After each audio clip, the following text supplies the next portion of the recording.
All right, Nuggets fans, welcome into Pickaxe and Roll, brought to you by our good friends here at Mile High Sports and FanDuel. I'm your host, Ryan Blackburn, at NBA Blackburn on Twitter, part of the Mile High Sports Podcast Network, and I am here. I am ready to discuss the Denver Nuggets win last night over the Los Angeles Clippers. Final score, 130-116. The score was what it was. Denver was able to separate in that third quarter and get a huge win. They're up to 9-2 now on the season. Only team better. Actually, there are two teams better. The Oklahoma City Thunder and the Detroit Pistons. The Detroit Pistons are 10-2. Who'd have thought? But really, it's the teams in the West that the Nuggets need to worry about. There's only one of them that has started off the year better than Denver. And the big reason why Denver has started the way that they have is Nikola Jokic. Nikola Jokic has been unbelievable. We did this 24 hours ago where I sang his praises for 35, 15, and 7. So that is a completely different game than the one that we just saw. Last night, as I changed my background list for the background for the topics here, there we go. Jokic set the bar even higher last night because in 3 quarters, he had not 30, not 40, but 52 points, dominating players that he has struggled with in the past. In Ivica Zubac, in Brook Lopez, both of those guys are really good team defenders, really good individual defenders. In the case of Lopez, he's a little bit older, and clearly that was on display last night. But Ivica Zubac was one of the, if you give me a list of all of the players in the NBA, which of them could bother Jokic one-on-one the most, I might put Ivica Zubac pretty high up there based off of how he played him in the first round series against the LA Clippers last year. It didn't look like it. That's for sure. In this game, it did not look like it. Jokic got to wherever he wanted to go. He navigated. He moved off ball. He was rotating. He was just he was outrunning Ivica Zubac in transition. It just felt like an inevitability that Jokic was going to score. And they needed it. They needed it so desperately last night on the second night of a back-to-back, in a situation where you have 2 starters go down in the first call or in the first quarter. I'm pretty impressed with the way that they handled themselves. Pretty impressed with how this was going to go. Getting some action in the comments here from Martin. Ryan's call of a loss was looking prophetic, but Spencer really provided a needed spark. IMO. I thought that they were going to lose last night. I mean, this is 2 games in a row that the Nuggets in California against teams that are pretty disappointing have gone on the road and completely demoralized the opposing team to drop them to 3-8. I didn't expect it to happen both times. And I think if you're a Nuggets fan, you don't believe it either. This is a group that this is a different group that the Nuggets are facing, that they're playing. And it feels like, first of all, that the Clippers are a shell of themselves in some important ways. But second of all, that the Nuggets might be different too. And Jokic, of course, is a major reason why for that. Let's just go through the numbers here real quick before we get into the rest of it. 34 minutes, had to come back in for about 2.5, 3 minutes in the fourth quarter. 55 points on 18 of 23 from the field, 5 of 6 from 3, 14 of 16 from the free throw line, 12 rebounds, 6 assists, 1 steal, 1 block, 2 turnovers, was a plus 28 in this game. Jokic was truly awesome, and he did exactly what the Nuggets needed him to do, in that the Clippers, Tyronn Lue post-game, basically said that the plan was to make him into a scorer, was to try to take away the passing angles, not allow him to get other guys involved as consistently. And usually that's a good strategy, right? Usually that is the right thing to do against Jokic. If you have to pick which of those two things you do, you know that Jokic is going to get his, but you can prevent the opponents, or you can prevent the other teammates from getting super involved. And for the most part, they did a pretty good job. Obviously, Cam Johnson, Christian Braun only really played the first quarter, Christian Braun first quarter and a half. So their point totals are a little bit crooked. But Jamal Murray only 15 points. Aaron Gordon did have 18, but he did it on 12 shots. It wasn't the most efficient that he's ever been. You have Tim Hardaway Jr., who he played pretty well, but there are some other guys who didn't play that well, didn't shoot that well from three. And as a result, you would think that they would be in a pretty good position to win if you get a normal good game from Jokic, which at this point is like 35, 38, 40 in those kinds of situations. 55 is crazy. 55 is a crazy number. And Joker being able to put the team on his back like that it's first of all credit to him for becoming the best possible scorer that he can be and adopting the mentality that was needed for the team to win this game. Usually he gets everybody else involved, but there was an active push from the Clippers to not get everybody involved. And as a result, he had to go to work, and he did. He absolutely did. He had 33 points in the first half alone, got to 52 with a 19-point third quarter, had 25 in the first quarter.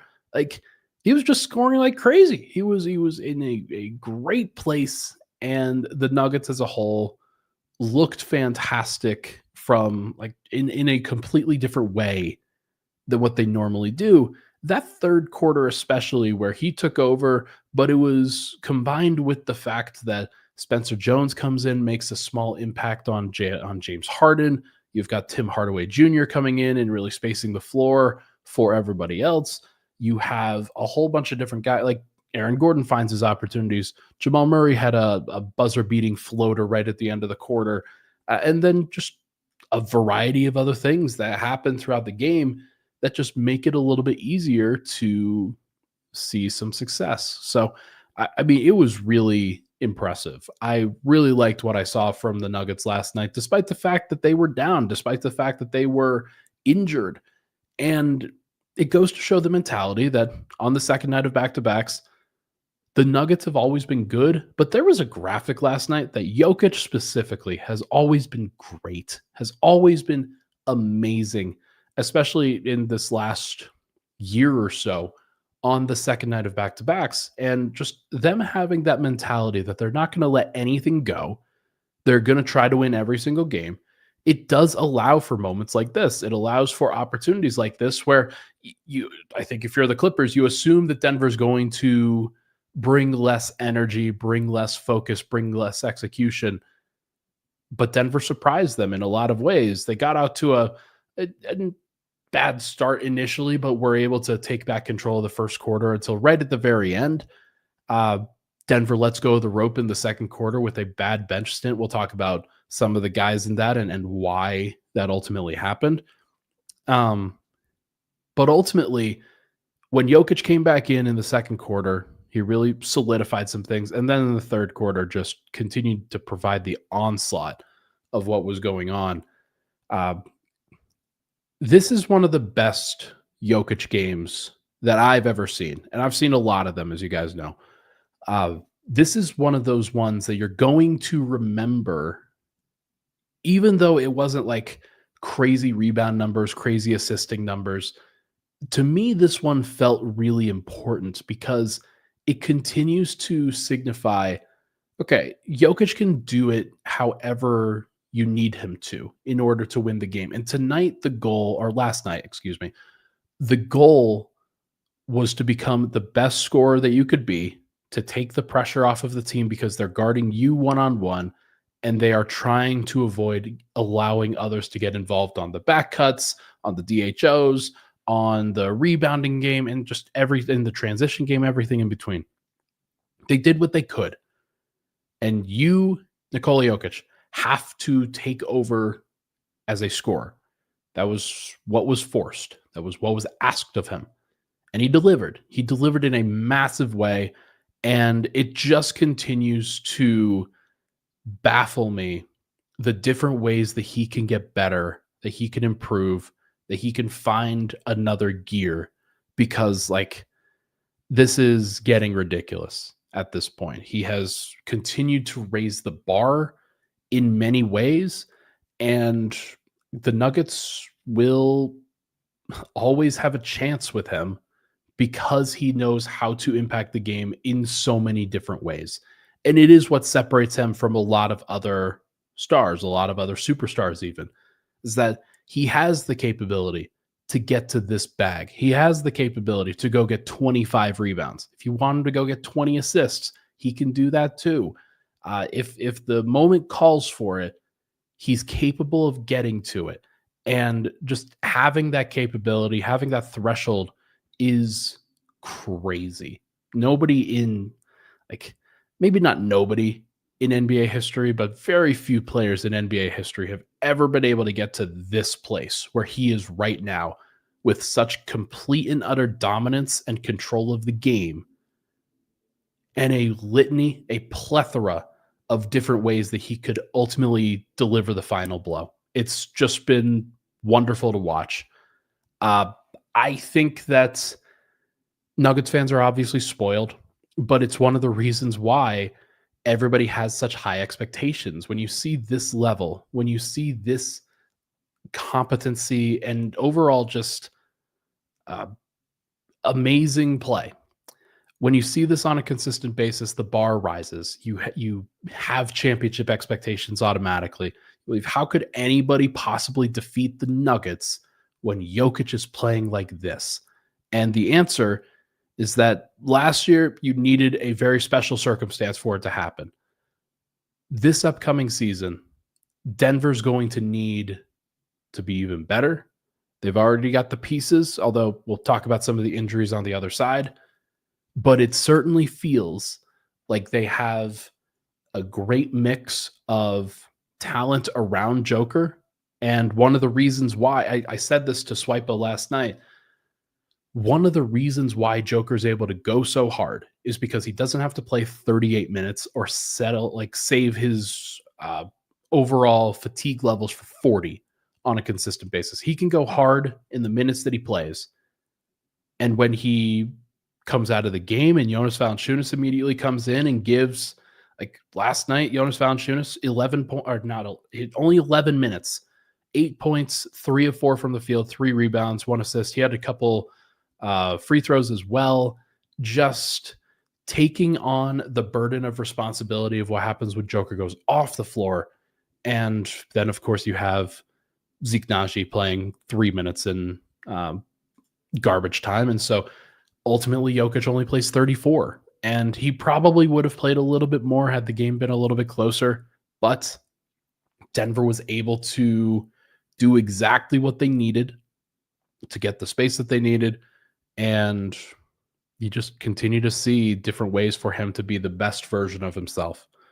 It's really cool. It's been a lot of fun to watch him, and I know for a fact that, like, everybody in that building has very high expectations because they've got that guy.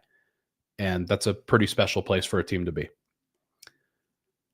Okay, let's take a break. When we come back, we're going to talk about a variety of other things that happened from that game, including Spencer Jones stepping up, Jamal Murray struggling, but ultimately helping out in the fourth quarter a bit.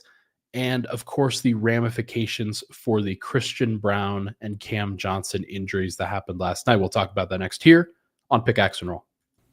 This podcast is brought to you by Delete Me. Delete Me makes it easy, quick, and safe to remove your personal data online at a time when surveillance and data breaches are common enough to make everyone feel vulnerable. Data brokers, they profit off of your data. It's a commodity. Anyone on the web can buy your private details. This can lead to identity theft, phishing attempts, and harassment. Have you ever been the victim of identity theft, harassment, doxing? If you haven't, you probably know someone who has. Delete Me can help.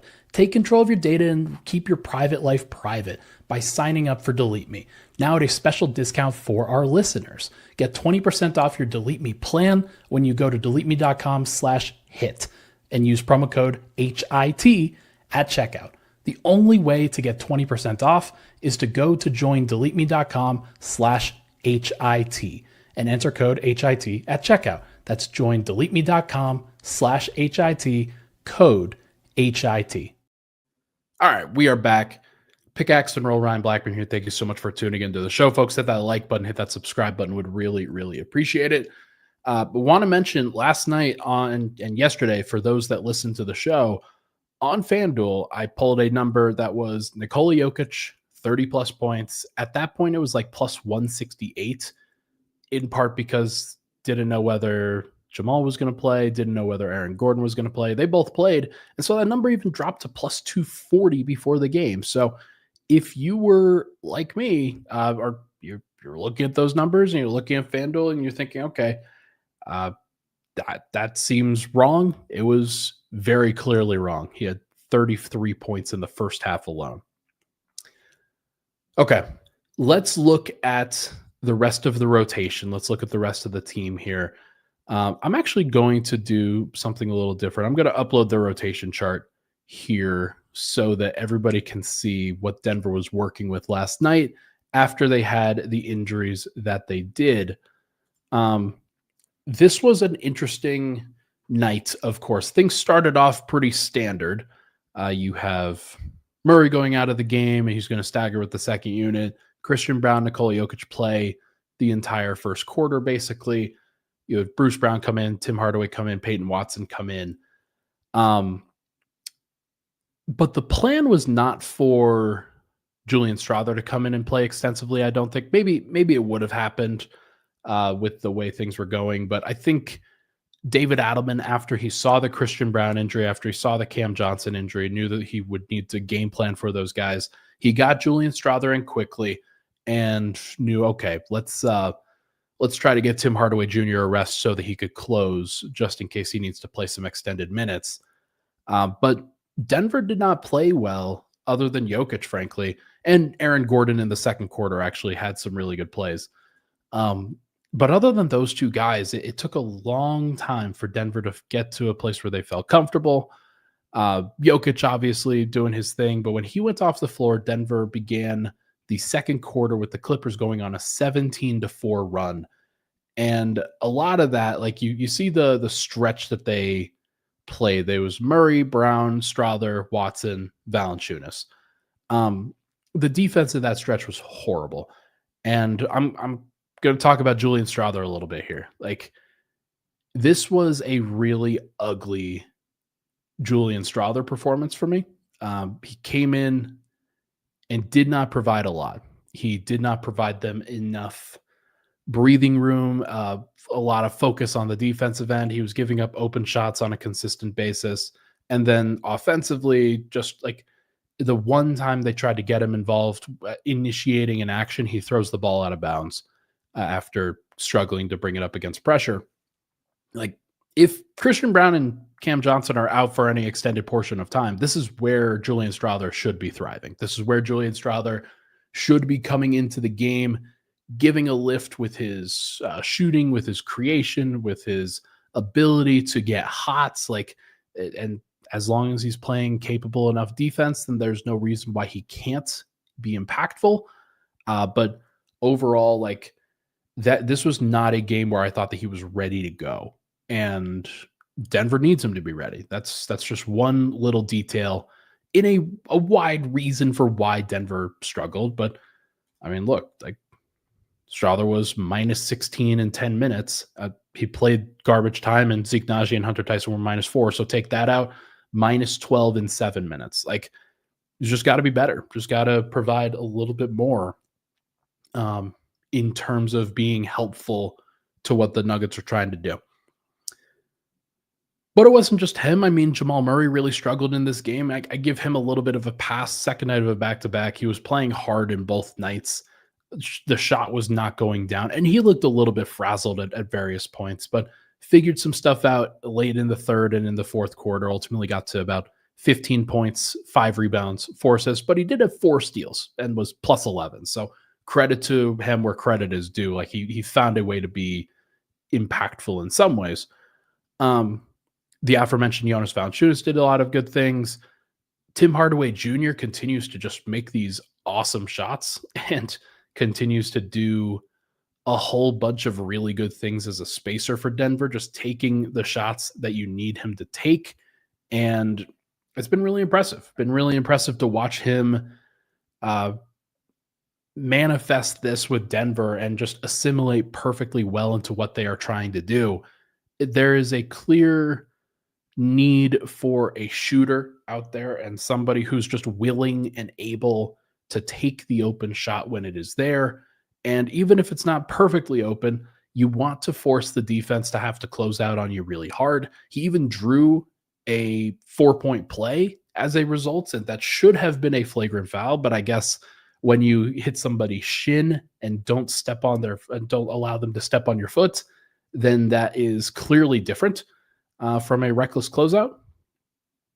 It's not. That was a weird ruling, although it's probably correct by the rule book. It doesn't make a lot of sense. But Denver, they absolutely needed his spacing. He goes in, he gets 12 points, 3 of 5 from 3, 3 of 3 from the free throw line. And also gets 3 assists, and his defense has been fine. It's not been harmful in the way that I thought it was going to be at this stage. Like, he's just playing smart defense, and the Nuggets as a whole have been playing really smart defense to the point where, yeah, there's a couple of times where the effort isn't high enough. They need to have better execution in different ways.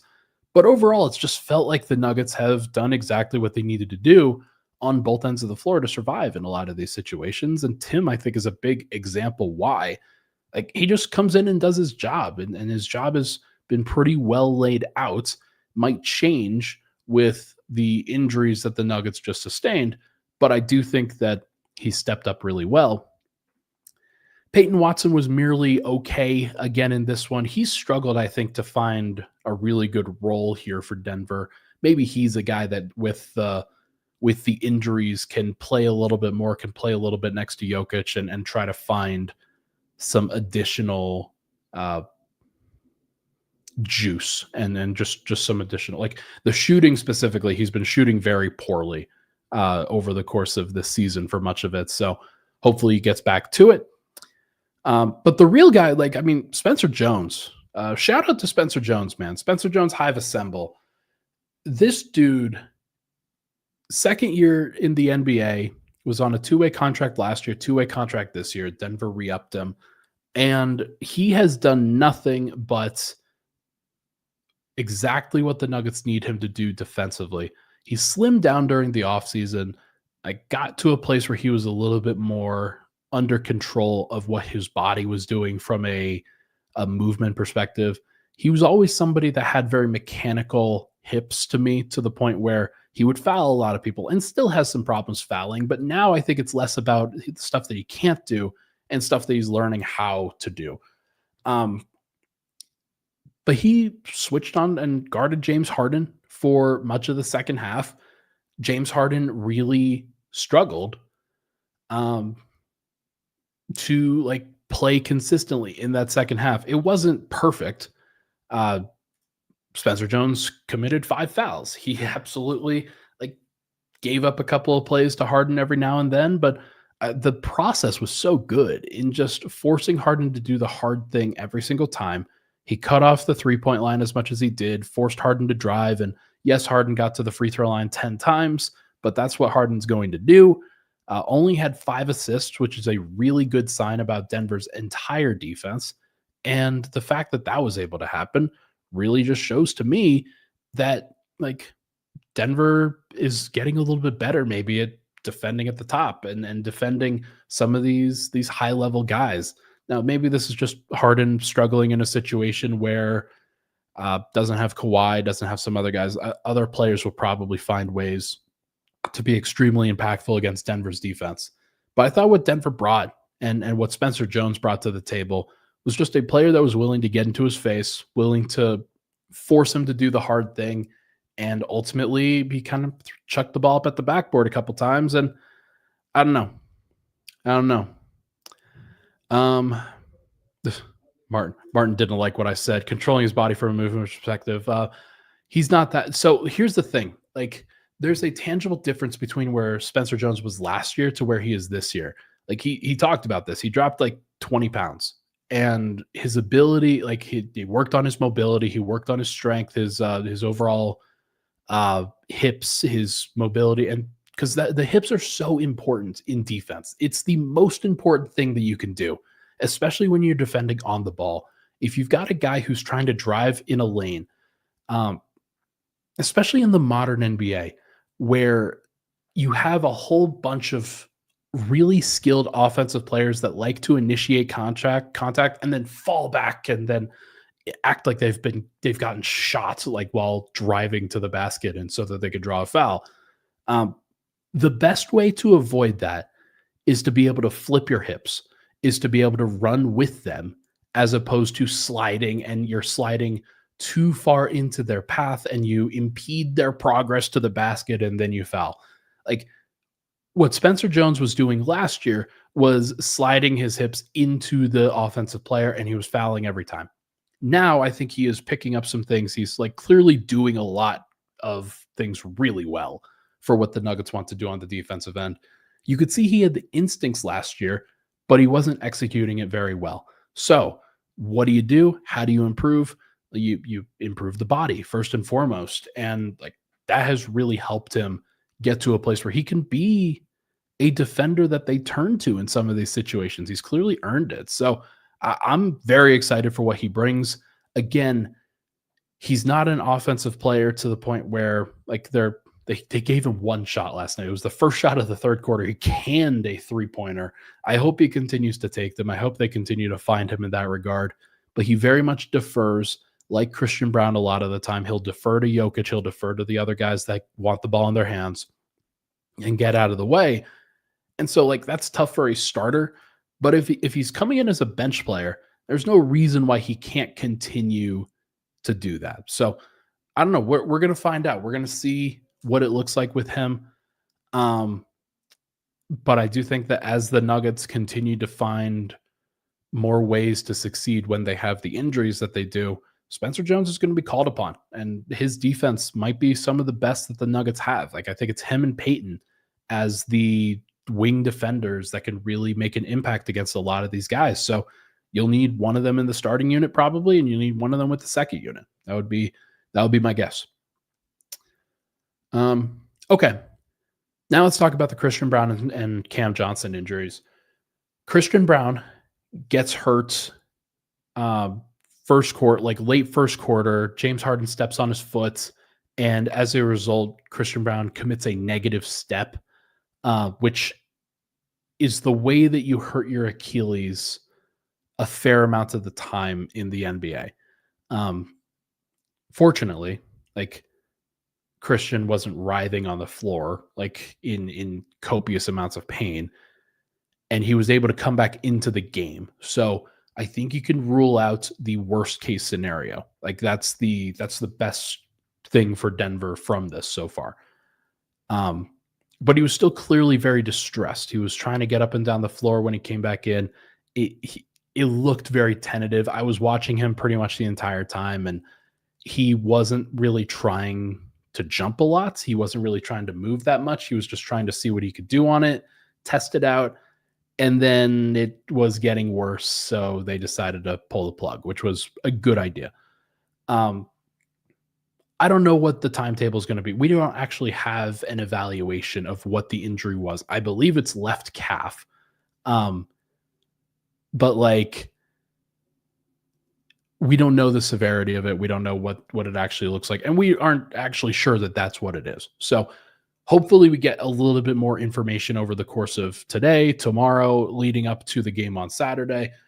I would expect him to be out for at least a week, just based off of the way that he was moving, based off of like how the team usually treats things like this, especially early in the season.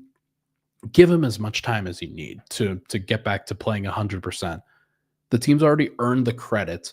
They were on a 6-game winning streak, 9-2. Like, they're good.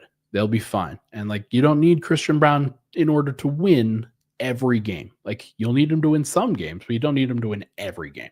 So We'll see what they ultimately look like, but I think that would be my guess. Is like, I I don't want to speculate too much, obviously. Cam Johnson had a right arm strain, is what they're calling it. He basically went up for a rebound in the first quarter, battling against Ivica Zubac, and did not. Um, he immediately had a visceral reaction, and clearly there was a right arm strain or something like that. I don't know what that's ultimately going to look like on the injury report. I don't know what the timetable is for things like that. To me, that seems like a little bit less severe than what Christian potentially had. Uh, so could he be back within a couple games? Maybe. Could they decide to hold him out and he's out for a week? Maybe. Uh, Again, we don't know enough about these things in order to fully appreciate what the severity is and what Denver's dealing with from a timetable perspective. But what we do know is that they're both in a lot of pain. And I think it's fair to expect, okay, you have to start building out rotations. You have to start building out lineup concepts without those guys in it for at least the near future. We'll talk about what happens if it's longer, but I do think near future would be a little bit different. Mad Dog says shoulder sprain could be 4 weeks. I don't think it was shoulder. I think it was arm. I think that's what they were describing it as. It wasn't a shoulder thing. Now, maybe it's a poor designation by the team, and maybe it was the wrong designation by the team in the moment. That's at least possible. But there is to me, there's a possibility that for both of these guys, they're out for longer than short term. And to me, that's a scary proposition for a team that, like, obviously they did invest in the wings, but with trying to incorporate Cam Johnson and Christian Braun already, they were already kind of pretty slow into this season. You're pushing that back even more. It's a very tough situation to be in, trying to reintegrate yourself even after an injury. So hopefully they figure it out, but we'll find out.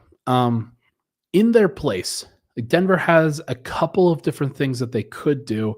Last night, they started in the second half. They started Murray, Tim Hardaway Jr., Spencer Jones, Aaron Gordon, Nikola Jokic.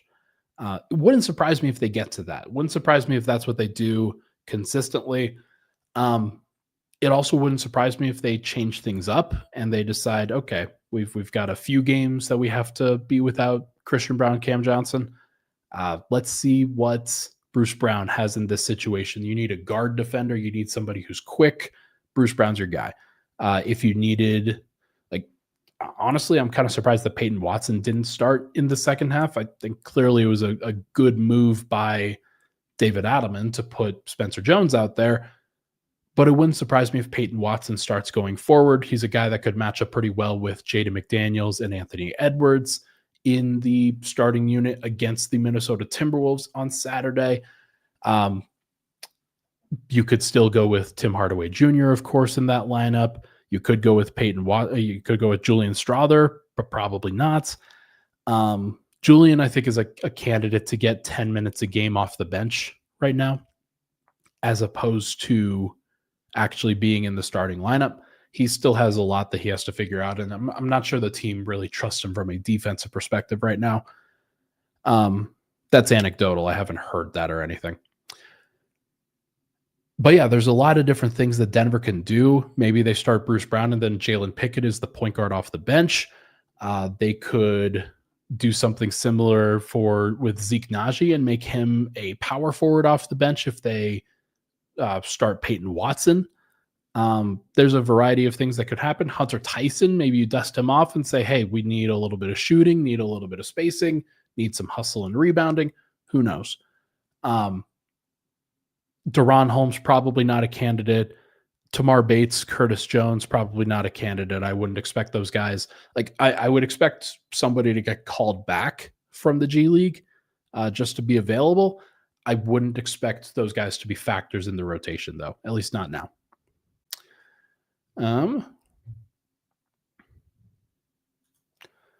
Space Traveler says, Ryan, could you maybe explain Denver's pick situation? Do we have any picks? Yes, Denver does have a first-round draft pick next year. They can't trade it.